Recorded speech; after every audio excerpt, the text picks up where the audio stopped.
आज जो कुछ भी योगी आदित्यनाथ की तरफ से कहा गया उस पर संत समाज का रुख क्या है अभी मुक्तेश्वरानंद को लेकर? देखिए पूर्णिमा जी, सबसे बड़ी बात है योगी जी ने जो कहा है वो भी काफी हद तक ठीक कहा है उन्होंने। लेकिन इस विवाद के अंदर सबसे बड़ी प्रॉब्लम यह है कि सनातन धर्म का बहुत बड़ा नुकसान हो रहा है। चाहे योगी जी अपनी बात को रखें, चाहे मुक्तेश्वरानंद जी अपनी बात को रखें, जिस प्रकार के अब आरोप और प्रत्यारोप चल रहे हैं उससे मुझे लगता है कि जहां हम एकता की बात करते हैं, वहां जब हम बटेंगे तो कटेंगे की बात करते हैं, तो इस पर बहुत बड़ा कहीं ना कहीं आघात हो रहा है, सनातन धर्म पर बहुत बड़ा आघात हो रहा है। मुझे लगता है कि संतों को बैठ करके इसको कहीं ना कहीं खत्म करना चाहिए, जिससे सनातन में जो इस समय कालनेमी की स्थिति बनी हुई है, बहुत सारे लोग इसमें मजे ले रहे हैं, वो नहीं होना चाहिए। तो मैं ये चाहता हूँ बड़े बड़े जो संत हैं हमारे कौन देश मजे ले के, रहा है इसमें? अब इसमें आप देखें कि आप अपोजिशन का नाम लेंगे तो वो तो मजे लेंगे ना। हमारे यहाँ देखिए प्रवक्ता साहब बैठे हैं, बड़े इंटेलिजेंट है, कप्पी जी हंस भी रहे हैं, तो वो तो आनंद लेंगे ना। अब ऐसे लोगों को तो मौका मिल गया, कांग्रेस को भी मौका मिल गया, सपा को भी मौका मिल गया, और वो वही चाहते थे, क्योंकि वो ध्रुवीकरण तो करना चाहते थे हिंदू का, और वो ध्रुवीकरण करने में कामयाब हो चुके हैं। हमारे बड़े बड़े जितने भी संत हैं उनको बैठ करके इसको खत्म करना चाहिए, और ये जो आपस की लड़ाई है इसको खत्म करेंगे तो जाके सनातन धर्म के लिए कुछ अच्छा हो सकता है। नहीं तो इसमें दूसरे जो धर्मों के लोग हैं वो और अपोजिशन के लोग हैं वो कहीं ना कहीं शंकराचार्य को मोहरा बना करके हिंदुओं को बांटने की कोशिश करेंगे। तो मैं चाहता हूं जितना जल्दी से जल्दी खत्म हो जाए और संत इसमें आगे बढ़ करके काम करें तो ज्यादा अच्छा रहेगा। पूर्णिमा जी, ठीक है।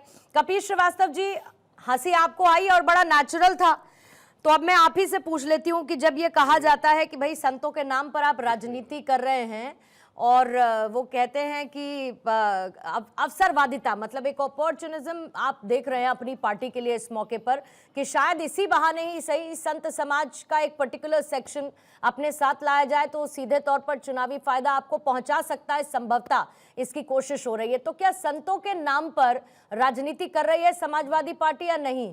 और अब यह मजबूरी बन गई है कि सॉफ्ट हिंदुत्व की तरफ आपको भी जाना पड़ेगा, तभी कुछ फायदा होगा? पूर्णिमा जी, सबसे पहले तो हम ये कह दें कि हमारे जो धर्मगुरु हैं वो पता नहीं क्यों ऐसा रखते कि वो धर्मगुरु सिर्फ एक तरफ के हैं।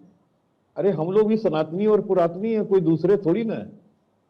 और अखिलेश जी भी जो मंदिर बना दे रहे हैं वो भी तो हिंदू ही हैं। और आप देखिए कितना बढ़िया मंदिर भगवान शिव का बन रहा है। तो केदारेश्वर रात को आप देख लें, या चंद्रदेव मंदिर आप वृंदावन के अंदर देख लें, एशिया का सबसे ऊंचा मंदिर। तो पता नहीं कैसे ऐसे लोग कहते हैं, हमें नहीं समझ में आता। अनड्यू इन्फ्लुएंस किसी को भी नहीं होना चाहिए। और हमारी बात जहां तक रही कि जहां तक समाजवादी पार्टी या विपक्ष की बात है, तो हम लोग राजनीतिक दल है, राजनीति नहीं करेंगे तो और क्या करेंगे। लेकिन हम राजनीतिक सकारात्मक करते हैं, नकारात्मक नहीं करते। एक तरफ आप कहते हैं कि बटोगे तो कटोगे, दूसरी तरफ हमारे प्रधानमंत्री जी कहते हैं कि सेफ रहोगे, एक रहोगे तो सेफ रहोगे, और खुद ही माचिस का पलीता लगा रहे हैं।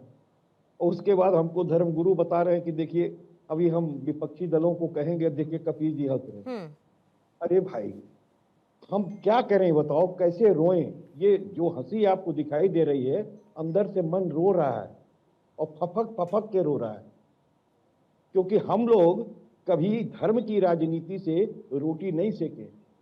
हम लोगों का सेकुलरवाद रहा है दृष्टिकोण, और सेकुलर तरीके से हम मुल्क को चलाना चाहते हैं, धर्म को राजनीति से अलग रखना चाहते हैं, राजनीति का अपना धर्म रखना चाहते हैं। लेकिन हकीकत ये नहीं है। भाई कहा गया है, ये लोग तो इतने बड़े बड़े धर्माचार्य हैं, और हमारे योगी जी जो है वो संत महात्मा हैं, महात्मा के साथ साथ प्रबुद्ध जन भी है। क्या वो इस चीज को नहीं जानते हैं कि घर फूटे तो गंवार लूटे? क्या हमें दुख नहीं होगा कि जब सनातन परंपरा के संतों को लेकर के तमाम लोग उंगलियां उठाएंगे? क्या श्रीवास्तव को, कपिल श्रीवास्तव समाजवादी पार्टी में तो क्या हिंदू नहीं है, सनातनी नहीं है, चित्रगुप्त वंशी नहीं है? बता दे, कह दे नहीं है, मान ले। तो सबसे बड़ी बात यह है कि ये बड़ी व्यथा का विषय है कि एक योगी जी के द्वारा ही शंकराचार्य पर हमला किया जा रहा है। और एक तरफ तो आप उन्हें पिटवाते हैं, उनके बटुकों को शिखाएं नोचवाते हैं, बूटों से मरवाते हैं, 80 साल के संत को लतिवाते हैं, और उसके बाद अंत में आप वहां प्रशासन भेजते हैं कि नहीं साहब आप चलिए गंगा नहा लीजिए। एकदम अंत में जब वो अपना सब अनशन खत्म करके जा रहे हैं। हम कह रहे आज भी समाजवादी पार्टी को भी दोष दे रहे थे, हम अपना दोष स्वीकार करते हैं, हमने प्रायश्चित किया है, हम जा करके उनसे क्षमा याचना की और सार्वजनिक रूप से की है। आपके मंच से कह रहे हैं कि हमसे गलती नहीं, पाप हुआ था, उसकी हम लोगों ने जो है वो पश्चाताप किया है, और हमारे राष्ट्रीय अध्यक्ष जी स्वयं जा करके किए हरिद्वार। और मैं आपको एक बात और भी कह रहा हूं कि सनातन परंपरा में स्पष्ट रूप से कहा गया है कि अगर कोई गलती होती है और उसकी स्वीकारोक्ति हो जाए, उसका प्रायश्चित अगर हो जाता है, तो उससे बड़ा चीज तो कुछ नहीं होता है। नहीं तो नहीं, माफी मांगनी है तो कौशिक साहब संतों पर लाठीचार्ज की माफी मांग ली क्या? नहीं सुन तो ले, नहीं एक मिनट सुनिए कपीश जी, सुनिए। नहीं अभी आपने, क्योंकि अभी आपने कपीश जी अपने आप को सुनिए ना सर, अभी आपने अपने आप को बड़े ही बोल्ड लेटर्स में सेक्युलर बताया ना। आपने जब अपने आप को बड़े बोल्ड लेटर्स में सेक्युलर बताया तो पिछली ऐसी कई घटनाएं सामने आ गई। अरे कपीश जी सुनना भी चाहिए, ये भी सनातन धर्म कहता है। आप और हम दोनों सनातन धर्म को जानते हैं। सनातन धर्म ये भी कहता है कि सामने वाले की सुनना भी चाहिए। वही मैं आपको कह रही हूँ कि जब आप ये अपने आप को बोल्ड लेटर्स में सेक्युलर बताते हैं तो फिर ऐसे बहुत सारे इतिहास के पन्ने खुलते हैं जो ये बताते हैं कि समाजवादी पार्टी ने ध्रुवीकरण किया कि नहीं किया।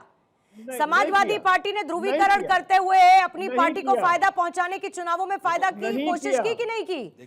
कौशिक साहब बताएंगे, सुन लीजिए। कौशिक साहब बताएंगे, सुनिएगा। फिर मुकेश जी आपके पास, संजय जी आती हूँ। सुनिए सर, सुनिए। अच्छा कह लीजिए आप, 10 सेकंड चलिए, कह लीजिए सर। आप बड़े हैं लेकिन मैं बड़ी बन जाती हूँ, बोलिए 10 सेकंड। नहीं हाँ बोलिए। हमसे बड़ी है। नहीं सर नहीं, बहुत छोटी हूँ मैं, बताइए। जगह पे आप बड़ी है, हमारा समाज मानता है आपको बड़ा। मैं एक चीज ये कह रहा हूँ कि देखिए पूर्णिमा जी, इसमें कहीं कोई हर्जा नहीं कि अगर हमसे गलती हुई थी, हमारे समय में लाठी चली थी, हमने प्रायश्चित भी किया और हमने सरकारें भी अपनी खोई और हमने सीखा भी। क्या योगी जी भी अपना सरकार खोना चाहते हैं? नरेंद्र मोदी जी भी अपना सरकार खोलना चाहते हैं? क्या अपने ही बातों से कपीश जी इसी में से एक सवाल ले लीजिए। कपीश जी बहुत अच्छी बात आपने कही। ठीक है, 10 सेकंड हो गए, आप सुनिएगा। कपीश जी सुन लीजिए, बोलिएगा। कपीश जी ने बहुत अच्छी बात कही। पश्चाताप कितने वर्ष बाद हुआ कपीश जी? पश्चाताप वर्ष नहीं होता हमारा। नहीं, कितने साल बाद हुआ पश्चाताप? सुनिए ना, सत्ता से जाने के बाद, आपको दिया सत्ता से जाने के बाद पश्चाताप हुआ ना, सत्ता से पहले नहीं हुआ, सत्ता में रहते हुए नहीं हुआ। योगी जी भी जब सत्ता से चले जाएंगे तब माफी मैं बिल्कुल उनकी भी बात करूंगा, मैं उनकी भी बात करूंगा कपीश जी। पर आपको भी सुन लीजिए ना कपीश जी, आपको भी पश्चाताप जब हुआ जब आप सत्ता से बेदखल हो गए, और जब आप विपक्ष में पहुंच गए तब आपने पश्चाताप किया, माफी मांगी, स्वागत योग्य है। चलिए माफी तो मांगी आपने, लेकिन सत्ता में रहते हुए, मुख्यमंत्री के पद पर रहते हुए अखिलेश जी ने माफी नहीं मांगी। जो आजकल, अरे सुनेंगे नहीं आप, जो आजकल योगी जी नहीं कर रहे हैं। सरकार, अरे सुन लीजिए कपी जी, सुन लीजिए प्लीज। जब विपक्ष में आ जाएंगे तो माफी। हाँ बिल्कुल, मैं वही कह रहा हूं। आजकल योगी जी नहीं कर रहे। और दूसरी सबसे महत्वपूर्ण बात, दूसरी पूर्णिमा जी, शंकराचार्य नहीं है अवधेश्वरानंद जी, तो कौन है शंकराचार्य चौथे? बताएं मुख्यमंत्री। मैं तो मुख्यमंत्री सवाल कर रहा हूं। यदि वो नहीं मान रहे इनको, ठीक है हमने बात मान ली, बताए। ये देश जानना चाहता है कि चौथे शंकराचार्य कौन है, उनका नाम तो सामने आना चाहिए। क्या वो कुर्सी खाली पड़ी हुई है? दूसरी सबसे महत्वपूर्ण बात, गलती हो भी गई तो गलती की इतनी बड़ी सजा। क्या वो अपराधी थे, आतंकवादी थे?